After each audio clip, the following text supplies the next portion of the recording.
할렐루야. 비대면이지만 또 하나님 앞에 말씀으로 함께 할 수 있어서 감사합니다. 한국에 들어온 지 이제 한 달 반이 지나갑니다. 그래서 와서 이 2주 자가격리도 잘 하고 또 이제 역곡으로 와서 한 달째를 보내고 있습니다. 보통 같으면 이때쯤이면 이제 터키로 돌아갈 이제 짐을 싸고 준비를 할 그런 때여서 그런지 제 마음에 아직도 약간 이제 정착하지 못한 불안정한 마음이 있습니다. 그래서 아직 여행 가방을 들고 온 여행 가방을 풀지를 못했는데요. 집을 얻고 그럼에도 불구하고 마음은 여전히 또 이렇게 아직 한국에 정착하지 못하고 있는 것 같습니다. 교회 근처에 이제 집을 얻고 이제 중고 가전을 이제 사다가 집에 또 채우고 그리고 또 필요한 소소한 것들은 당근마켓이라는 그런 그 앱을 통해서 직접 직거래를 통해서 하나둘씩 집에 사다 나르고 있습니다. 이렇게 맨 위에 누나 두 분이 하는 말이 이렇게 사람이 혼자 살아도 집에 필요한 것들은 다 필요한 거다라고 해서 보니까 이제 살림하는 사람 제 아내가 제일 잘 알겠지만 여전히 필요한 것들이 계속 있더라고요. 그래서 이제 당근마켓에서 아이들 책상이나 또 의자들 이렇게 실어 나르는데 한 번은 이제 의자가 필요하다 그래서 이제 어떤 분이 공짜로 의자를 내놓았어요. 그래서 이제 아내를 데리고 제 차로 이제 가서 의자를 실어 왔습니다. 그래서 집에 와서 이제 좋다고 이제 앉아보니까 너무 편하고 그래서 이제 참 편한 의자를 공짜로 줘서 참 그분은 복 받을 분이다라고 얘기를 했었는데 한 이틀 지난 다음에 제가 그 의자에 앉아 있다가 뒤로 이렇게 살짝 기울었는데 뒤로 바닥 넘어졌습니다. 보니까 의자 그 바퀴가 다 깨져 있고 또 의자가 하도 오래돼서 이제 플라스틱이 이제 삭아서 이렇게 벌어져서 이제 깨지고 말았는데 그래서 할 수 없이 그 의자를 이제 밖에 내놓아야 되는데 한국은 그 대형 폐기물 신고를 해야 되더라고요. 그래서 주민센터에 가서 그 스티커를 받아다가 이제 붙여서 내놓게 되었습니다. 그리고는 이제 하루 지난 다음에 다시 또 이제 앞사람이 당근마켓에서 이제 물건을 찾았어요. 그래서 한국 아파트에 가서 5,000원에 이제 역시 회전 의자를 이렇게 사오게 됐습니다. 그래서 의자를 이제 그 아파트 입구에 가서 이제 그 집 앞에서 5,000원을 드리고 의자를 딱 받았는데 그리고 주인은 들어갔죠. 의자를 저희한테 주고. 근데 보니까 의자가 너무 지저분한 거예요. 그래서 순간 이제 이게 되물릴 수도 없으니까 그리고 의자를 가지고 집에 왔습니다. 집으로 가지고 올라오기는 좀 뭐하고 그래서 지하에 그 쓰레기 이렇게 분리수거하는 곳에다 내놓았습니다. 혹시 필요하면 필요한 사람이나 아니면 경비 아저씨가 쓰시지 않을까 생각하고요.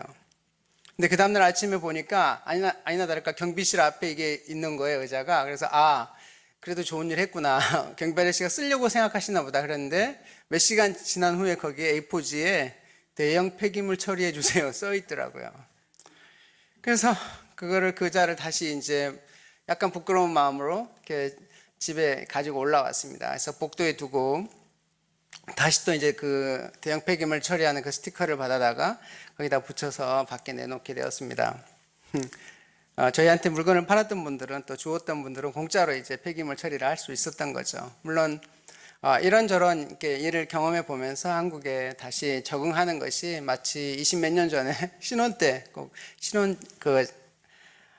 살림을 장만하는 같은 그런 느낌이었습니다. 지금 이제 안정됐던 그 코로나가 다시 또 제 2차 팬데믹이 오고 말았는데요. 참 안타까운 것은 교회가 주 원인지로 이렇게 뽑혀서 사회적 지탄의 대상이 되는 것이 안타까움이 있습니다.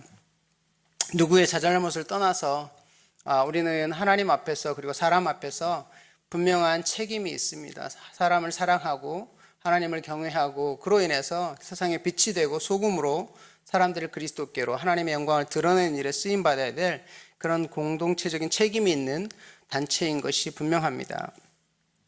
또 사람은 대면에서 살아가며 또 의지하며 돕고 살아가야 되는 존재인데 이런 때 참 공동체가 얼마나 소중한지를 다시 돌아보는 시간들인 것 같습니다.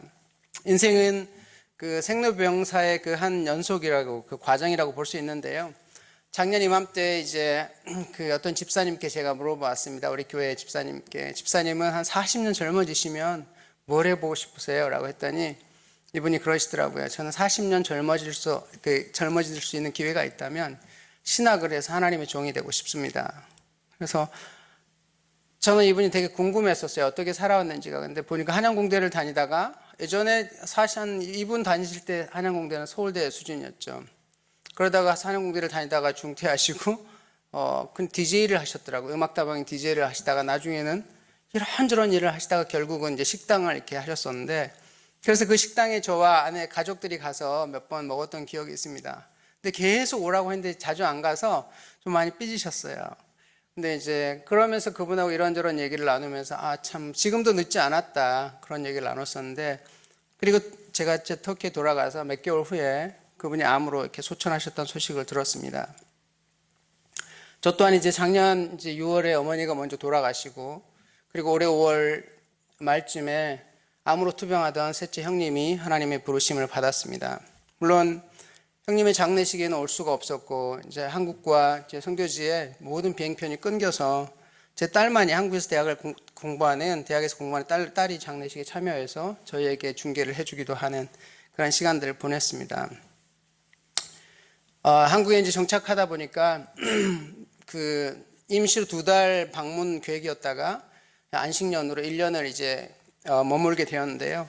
그러다 보니까 막내 동생에 대한 누나들의 걱정이 있습니다. 그래서 큰 누나, 둘째 누나 계속해서 자주 전화를 하십니다. 그래서 어떻게 적응하고 있는지, 또 살림들은 어떻게 마련하고 있는지, 또 한국에 어떻게 적응하고 있는지 계속해서 묻고 있습니다.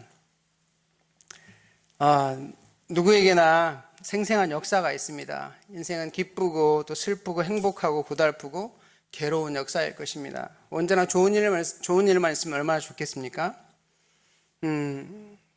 인생은, 그러나 사람은 존재 그 자체만으로도 너무나 소중합니다. 저는 안치환의 사람이 꽃보다 아름다워라는 노래를 너무나 좋아합니다. 정말 하나님이 각 사람을 너무 귀하게 그 특징에 맞게 하나님의 형상으로 지으셨다는 그 사실을 매일매일 인정하게 됩니다. 코로나로 인해서 비일상이 비정상이 정상이 되어버린 것 같은 그런 시대를 살아갑니다. 인간은 원래 서로 부딪히며 접촉하면서 서로의 동고동락하고 희노애락을 누리는 그런 존재인데, 이제는 비접촉으로 누군가를 만나는 것이 두려운 시대를 살아가고 있습니다. 저는 이제 올해로 13년째 이제 터키에서 이렇게 사역을 하다가 이제 돌아오게 되었는데, 10년 전에 처음 한국을 떠날 때 인천공항에 저를 이제 바래다 줬던 어떤 집사님이 있습니다. 그분이 저한테 물었습니다. 이렇게 선교사님, 터키에서 얼마나 사역할 생각이냐고. 그때 이제 저희 자녀들이 아주 어렸었는데 초등학교 2학년 이제 그리고 유치원을 막 다니던 그런 또래 아이들이었는데, 제 딸은 그렇게 생각했다고 했습니다. 아빠가 한 1년이나 2년이라고 대답했으면 좋겠다, 길면. 왜냐하면 그 전에 싱가포르에서 3년을 이렇게 머물다 왔기 때문에 아이들 기대 속에는 짧은 시간 그냥 선교지에서 있다가 돌아오면 좋겠다고 했는데, 제가 그냥 짧아도 10년은 있어야겠죠 했는데 벌써 10년의 시간이 훌쩍 지나갔습니다. 그때를 이렇게 돌아보면 딸이 지금도 많이 충격이라 그래요. 왜 그때 아빠는 그런 긴 세월을 이야기했을까? 자기는 한국을 떠나는 게 싫었는데, 네, 벌써 이제 그런 시간들을 보내었습니다.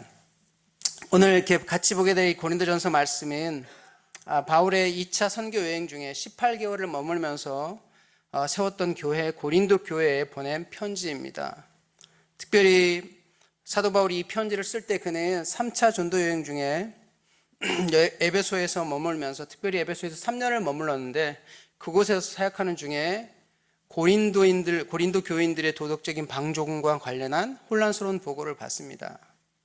그래서 한 번에 1차 편지를 보냈는데, 이 편지 이전에 보낸 편지는 아마 분실됐을 거라고 신학자들은 얘기합니다. 아마 이 편지는 지금 우리가 보게 되는 서신은 2번째 편지일 텐데요. 그리고 글로에라는 제자를 통해서 이 고린도 교회 소식을 듣는데, 거기 여러 가지 혼란스러운 문제가 있는 것을, 특별히 이제 파당에 관한 문제를 보고를 받게 됩니다. 그리고 AD 한 56년경에 이 편지를 기록했다고 보고 있는데요. 고린도 교회는 여러 가지 문제를 안고 있었습니다. 첫 번째가 성적인 타락이었고, 그 중에서도 이제 큰 그 신전에 그 봉사하는 1000명의 그 창녀들, 특별히 신전에 그 순례객들이 와서 제사를 지내고, 그리고 거기서 일하는 여자들과 그런 난잡한 행위들을 하는 걸로 유명한 도시였습니다. 도시 이름 자체가 매춘업을 의미하기도 했습니다. 그래서 영어로 이제 코린티아나이즈라는 단어가 있는데, 이 코린티아나이즈라는 단어는 그 뜻 자체가 방탕해지다라는 뜻이 있습니다. 그래서 이 도시 자체가 그런 방탕함을 의미하는 그런 단어에서 유래한 도시였습니다. 교회 안에 특별히 큰 문제 중에 8가지 큰 문제 중에 첫 번째가 분파주의였고, 두 번째가 성적인 방종, 또 결혼에 대한 문제, 이혼에 대한 문제, 우상에게 드려진 음식을 먹으면 되느냐 안 되느냐 이런 문제, 그리고 여성들이 머리에 덮개를 쓰는 문제, 또 성찬에 관한 문제, 성령의 은사에 관한 문제, 그리고 마지막으로 몸의 부활에 관한 여러 가지 이런 논쟁거리들이 있었습니다. 이런 그 여러 가지 문제들이 마치 이 지금의 한국 교회를 생각해 보면 크게 다르지 않을 거라는 생각이 들어집니다. 범위나 어쩌면 경중은 다를 수 있지만 여전히 한국 교회 안에도 이런 문제들이 있는 것을 보게 됩니다. 심지어는 지역 간에, 또 계층 간에, 남녀 간에, 또 노년과 청년 간의 갈등들, 진보니 보수니 하는 진영 논리들, 좌니 우니, 가난한 자와 부자들 간의 그런 어려움들, 심지어는 지역의 논리도 예전에 있었습니다. 저는 보는 경북 고령인 사람입니다. 그러나 저는 고향은 전라도 순천입니다. 본관이 중요하냐 고향이 중요하냐 두 가지 중에 하나를 선택하라고 한다면 저는 선택할 수 있는 게 아니라 두 가지가 다 중요하다고 생각합니다. 하나는 저의 뿌리이고 하나는 저의 추억이 담긴 그런 곳이기 때문에 그런 거죠. 또한 이 고린도 교회 안에 자기 아버지의 아내를 취한 그런 사건이 있었습니다. 고린도 5장에 보면 그런 일은 바울이 말하길 그 당시에 이방인들도 그 당시에 믿지 않는 자들도 하지 않는 그런 행위들이었습니다. 그런 악한 범죄가 일어나는 것이 그 공동체였던 사실입니다. 또 결혼과 이혼과 또 결혼하지 않는 독신에 관한 문제들, 우상에 드려진 재물을 우리가 먹어야 되느냐 먹지 말아야 되느냐, 그것이 우리 신앙에 문제를 끼치느냐 안 끼치느냐, 여러 가지 그런 문제들이 있었습니다. 심지어는 성찬식을 행하는데도 문제가 있었습니다. 특별히 그 성찬을 예수님의 그 죽으신 십자가에 달리셔서 우리를 위해서 물과 피를 다 쏟으신 그 사랑을 기억하는 것이 성찬입니다. 교회 안에 큰 주님이 가르쳐 주신 예식이 두 가지가 있다면 하나는 세례식이고 하나는 성찬식입니다. 그런데 이 성찬식에 상류층 그리스도인들이 먼저 와서 본인들이 그 상류층 다른 그리스도인들과 교제하면서 주님의 떡을 먼저 떼고 포도주를 마시면서 배를 불리고 이미 취해 있는 상태였습니다. 그러나 서민층의 가난한 그리스도인들이 그냥 하루에 일을 마치고, 노예계층의 그리스도인들이 일을 마치고 교회 공동체에 왔을 때 그들이 나눌 수 있는 주님의 떡과 포도주가 남아있지 않아서 그들은 굶주렸다고 말합니다. 사도 바울이 상류층의 그리스도인들에게 경고합니다. 너희가 배가 고프냐? 그러면 너희는 집에서 먹고 식사를 하고 와서 주의 성찬에 참여해라. 나중에 와서 먹을 것이 없고 나눌 것이 없고 마실 것이 없는, 주의 성찬에 참여하지 못하는 낮은 계층의 노예 계층의 그리스도인들에게 부끄럽지 않겠냐, 그들이 부끄럽지 않겠냐라고 이들에게 훈계를 하고 있는 것을 보게 됩니다. 이 모든 것들이 교회를 어떻게 바라보느냐, 즉 교회에 관해서 교회를 바라보는 우리의 관점, 그 관점에서 비롯된 것을 보게 됩니다. 그렇다면 교회의 머리와 주인은 누구실까요? 사도 바울은 이 고린도전서 1장에서 그렇게 표현합니다. 고린도전서 1장 1절로 10절을 제가 한번 읽어보겠습니다. 하나님의 뜻을 따라 그리스도 예수의 사도로 부르심을 받은 바울과 형제 소스데는 고린도에 있는 하나님의 교회 곧 그리스도 예수 안에서 거룩하여지고 성도라 부르심을 받은 자들과 또 각 처에서 우리의 주 곧 그들과 우리의 주 되신 예수 그리스도의 이름을 부르는 모든 자들에게 하나님 우리 아버지와 주 예수 그리스도로부터 은혜와 평강이 있기를 원하노라. 그리스도 예수 안에서 너희에게 주신 하나님의 은혜로 말미암아 내가 너희를 위하여 항상 하나님께 감사하노니 이는 너희가 그 안에서 모든 일 곧 모든 언변과 모든 지식의 풍족함으로 그리스도의 증거가 너희 중에 견고하게 되어 너희가 모든 은사에 부족함이 없이 우리 주 예수 그리스도의 나타나심을 기다림이라. 주께서 너희를 우리 주 예수 그리스도의 날에 책망할 것이 없는 자로 끝까지 견고하게 하시리라.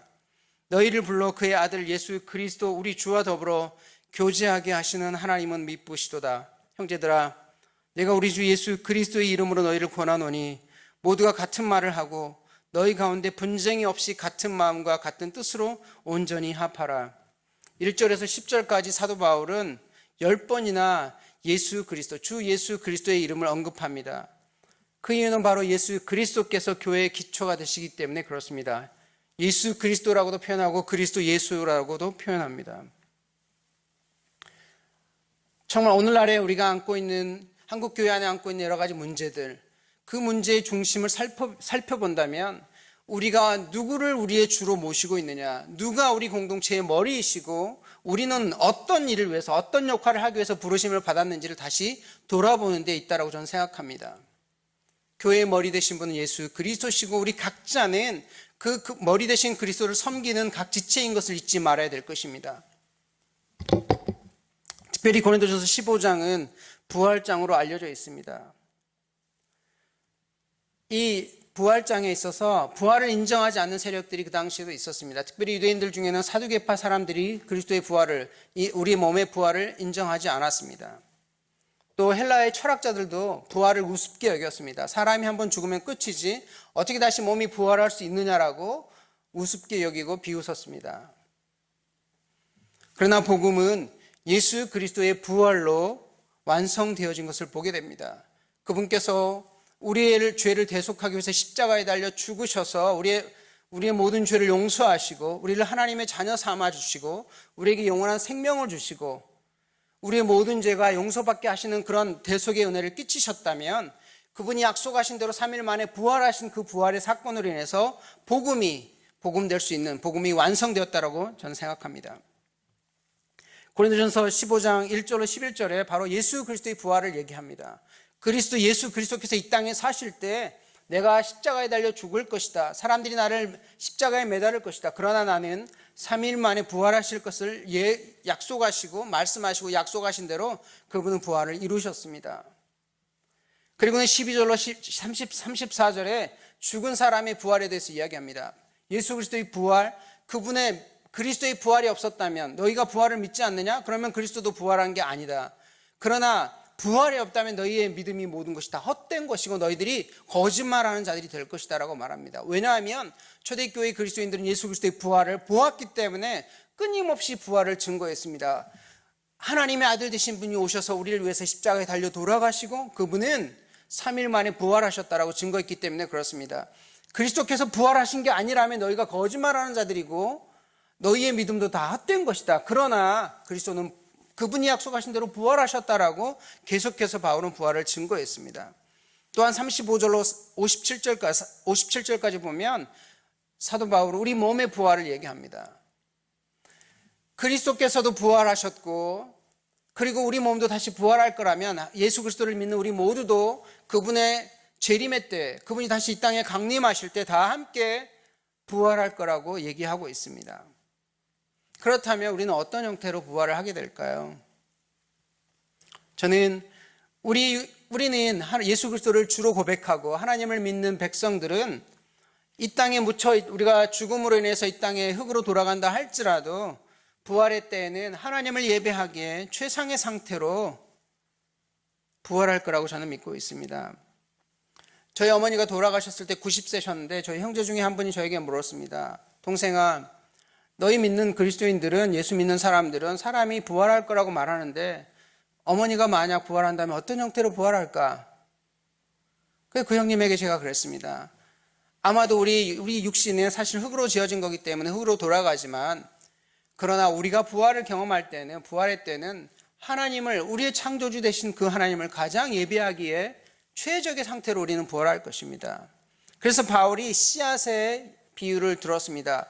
우리가 흙에다 심는 씨앗이 다시 살아나서 싹을 맺고 열매를 맺을 때 그 원래 씨앗이 열매를 맺는 것이 아닙니다. 그 씨앗이 썩어져서 거기에서 새로운 순이 나고 새로운 열매가 맺히는 것이고 그 열매가 우리 인간이 취하기에 가장 좋은 형태의 새로운 열매가 된다는 겁니다.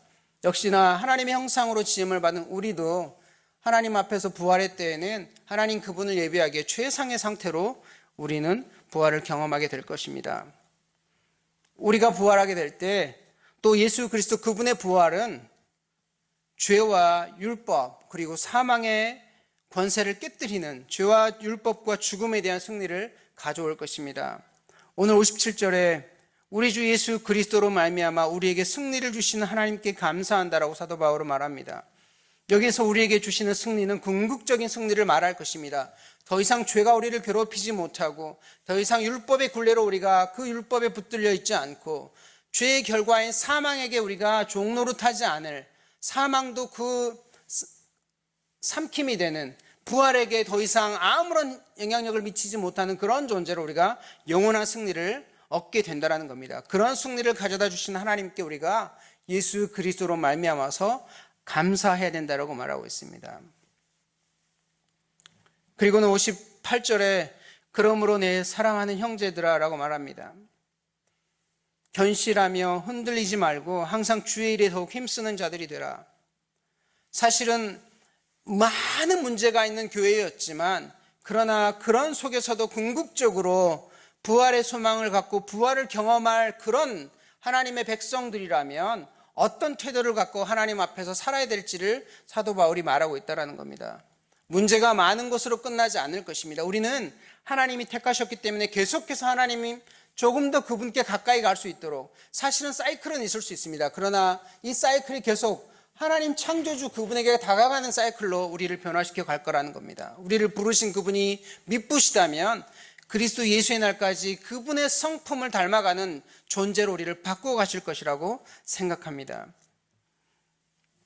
그래서 말하기를 그러므로 내 사랑하는 형제들아 견실하라고 말합니다. 영어로 stand firm 이라고 말하는데, 이렇게 흔들리지 않는, 뭔가 이렇게 요동치지 않는, 뭔가 쉽게 이렇게 바뀌지 않는 그런 태도로 굳건히 서 있기를 말하는 그런 형태일 것입니다. 왜 그렇게 말할까요? 우리가 그렇게 쉽게 견실하지 못하기 때문에 그럴 것입니다. 두 번째로는 흔들리지 말라고 말합니다. Let nothing move you.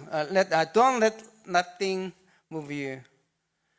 어떤 것도 너희를 흔들지 못하도록, 움직이지 못하게 허락해 주지 말라라고 말합니다. 왜 그럴까요? 우리를 매일매일 흔드는 세력들이 많이 있기 때문에 그렇습니다. 누군가 우리를 흔들지 않아도 우리 스스로가 흔들릴 상황이 많이 있기 때문에도 그렇습니다.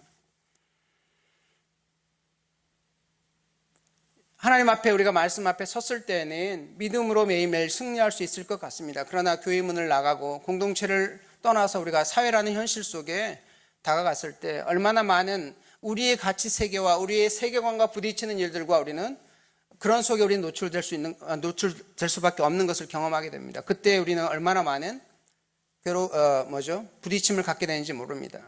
그래서 우리가 갖고 있는 신앙 체계가 흔들리고, 때로는 내가 지금 정도를 가고 있는지, 내가 가고 있는 이 믿음의 길이 과연 맞는 것인지, 나에게 손해를 끼쳐지거나 내가 불이익을 당할 때 내가 이렇게만 살아야 되는지라고 자문할 수밖에 없는 그런 상황들을 우리는 수없이 많이 맞이하게 된다는 겁니다. 그래서 사도 바울 선생님이 말하기를 우리 흔들리지 말라라고 말합니다. 세 번째, 항상 주의 일에 더욱 힘쓰는 자들이 되라라고 말합니다. Always give yourselves fully to the work of the Lord. 주의 일에 온전하게 드리라고 말하고 있는 겁니다. 왜냐하면 너희 수고가 주 안에서 헛되지 않은 줄 알미라라고 말합니다. 궁극적으로 우리가 견실하며 흔들리지 않고 주의 일에 힘쓰는 이 모든 것들이 결국은 헛된 것으로 끝나지 않고 헛되지 않을 영광의 열매를 거둘 날이 반드시 있기 때문에 그렇다라는 겁니다. 하나님이 언젠가 우리를 평가하실 겁니다. 우리 각 사람의 삶을 평가하실 것이고, 우리 공동체의 삶을 하나님 평가하실 것입니다. 한국 교회도 하나님이 평가하실 것입니다.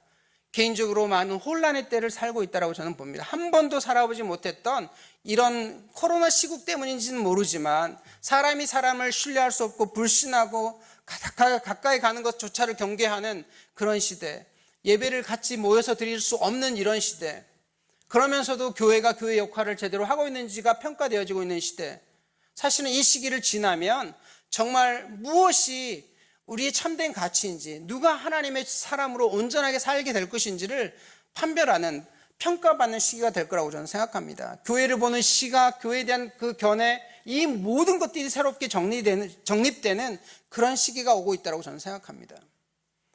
하나님의 말씀 앞에 비추어서, 성경에 비추어서, 그리고 예수 그리스도의 그 그분의 가르치심에 비추어서 우리는 어떻게 살아가야 될 것인지, 우리의 수고가, 우리가 그분을 향해서 했던 모든 수고가 헛되지 않을 것이 무엇인지를 경험하게 될 날이 분명히 올 거라는 사실입니다.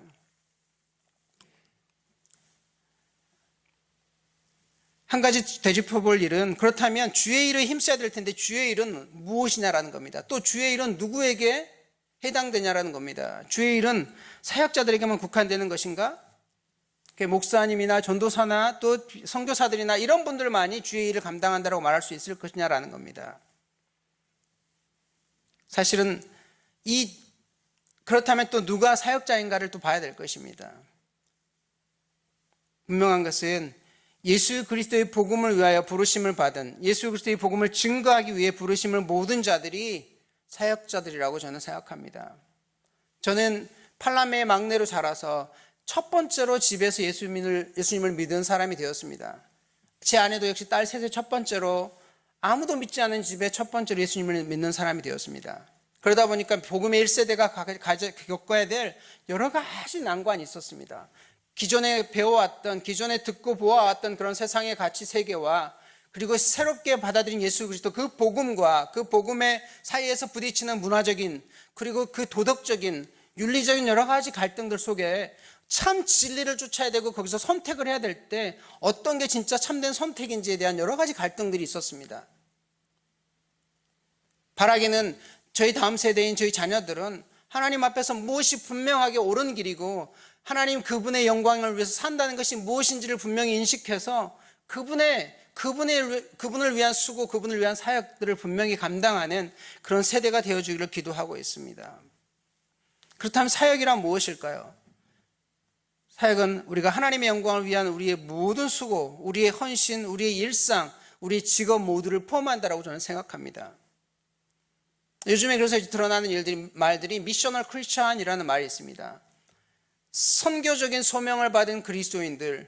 그렇다면 선교적인 소명이 무엇일까요? 바로 예수 그리스도를 증거할 수 있는, 복음을 나눌 수 있는 모든 일이 바로 이 선교적인 소명에 해당된다고 볼 수 있을 것입니다. 우리가 만나는 일상의 사람들, 우리 주변의 친구들, 이웃들, 그분들을 대하는 태도, 그 모든 것이 바로 사역이라는 것입니다. 그런데 문제는 우리가 이런 사역들을 감당할 수 있는 힘이 있냐라는 겁니다. 우리 안에는 정말 하나님의 영광을 드러내고 주의 부르심에 합당한 사역을 잘 끝까지 감당할 수 있는 힘이 없다라는 게 아이러니입니다. 놀랍게도 예수 그리스도께서 승천하시면서 우리에게 보혜사를 보내주셨는데 그분이 바로 성령 하나님이셨습니다. 성령께서 우리에게 이 땅에 오셔서 우리 각 사람, 믿는 각 사람의 마음속에 함께 하셔서 우리에게 참 진리가 무엇이며 하나님 말씀이 어떤 뜻인지를 우리에게 조명해 주시고, 우리가 어떤 능력으로 세상을 이기고 어떻게 사람들에게 하나님의 나라를 설명하고 그들을 섬길 수 있는지를, 그 힘과 지혜를 매일매일 순간순간 우리에게 주신다라는 사실입니다. 성령은 어떤 개념이 아니라 인격이신 하나님이십니다. 그래서 제 안에서 순간순간 말씀하실 때 어떻게 정말 하나님의 지혜로 사람들을 만나고 어떻게 사람들에게 그리스도의 사랑을 나눌 수 있는지를 이야기해 주고 계시다라는 겁니다. 선교지에서는 별로 사람들이 저를 알아볼 일이 없고 그냥 사람들이 많이 쳐다보긴 하지만 그렇게 막 신경 쓰지 않습니다. 외모나 이런 거에. 오히려 어떤 사람들을 만나도 그냥 편안하게 한국 사람으로 대하고, 그래서 별 이렇게 꺼리끼는 거나 이렇게 위선적으로 드러낼 일이 별로 없습니다. 그러나 한국에 살다 보면 신분 자체가 목사라는 신분, 선교사라는 신분, 또 심지어는 그리스도인이라는 그 신분 자체가 우리가 얼마나 조심스럽게 우리 자신을 살아야 되는지, 때로는 이게 가식인지 위선인지 고민해 볼 만큼 그런 일들이 많이 있습니다. 그러나 하나님께서 우리를 부르신 그 부르신 대로 살아가기를 결단할 때 하나님이 매일매일 삶에서 지혜를 주시고 우리 각 사람의 삶에서 영광을 받으실 수 있다는 사실입니다. 제가 자주 가는 김밥천국에 가면은 한 몇 년 교제하다 보니까 이제 저의 가정을 다 알아보는, 이분들이 그분의 계속 같은 곳에서 일하시니까, 그래서 제가 선교사인 줄도 알고 저희 자녀들이 대학생인 것도 알고, 그래서 한 번은 이제 김밥을 한 3줄 사러 갔어요. 그래서 참치김밥을 우리 아이들이 좋아하니까 참치김밥 3줄 주세요. 그랬더니 한 분이 열심히 싸고 있었어요. 그랬더니 주방에서 한 분이 막 달려 나오시면서 하시는 말씀이 목사님 오셨다 그러는 거예요. 그래서 반바지에 운동화에 반팔 차림에 제가 어떻게 하셨습니까? 마스크도 쓰고 모자까지 썼는데 그랬더니 뒷모습만 봐도 알아요 그러는 거예요. 뒷모습만 봐도 아는 제가 어디 가서 범죄하거나 하나님의 영광을 가린다면, 하나님의 나라를 위해서 힘쓰는 일을 하지 않는다면 그건 하나님 자체의 하나님 영광을 가릴 뿐만 아니라 사람들에게 얼마나 많은 오해를 일으키는 사람이 될 수 있냐라는 겁니까? 말씀을 맺겠습니다.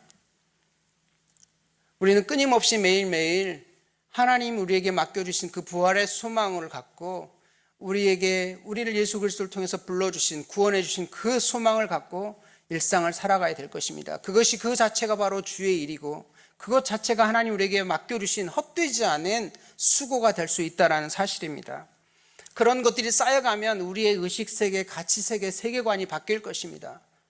하나님의 나라는 하나님이 세상을 보는 것처럼 그 하나님의 나라에 동조하는 하나님의 나라의 가치세계를 가진 사람들이 만들어가는 것이라고 저는 생각합니다.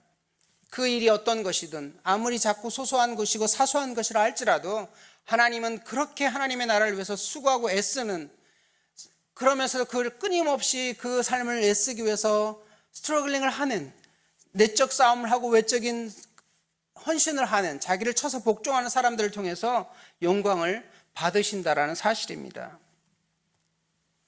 그래서 끝날에 주님이 우리를 만나실 때, 아니면 우리가 주님 앞에 갔을 때 내 사랑하는 종아 잘하였도다, 착하고 충성된 종이라고 칭찬을 받는 저와 여러분이 되었으면 좋겠습니다. 우리 모두는 언젠가 다 주님 앞에 설 것입니다. 그러나 주님이 우리를 부르시는 그 남아있는 시간 동안 그분의 영광을 위해서 수고하고 헌신하는 저와 여러분이 되기를 원합니다. 우리 주 예수 그리스도로 말미암아 우리에게 승리를 주시는 하나님께 감사하노니, 그러므로 내 사랑하는 형제들아, 견실하며 흔들리지 말고 항상 주의 일에 더욱 힘쓰는 자들이 되라. 이는 너희 수고가 주 안에서 헛되지 않은 줄 알미라.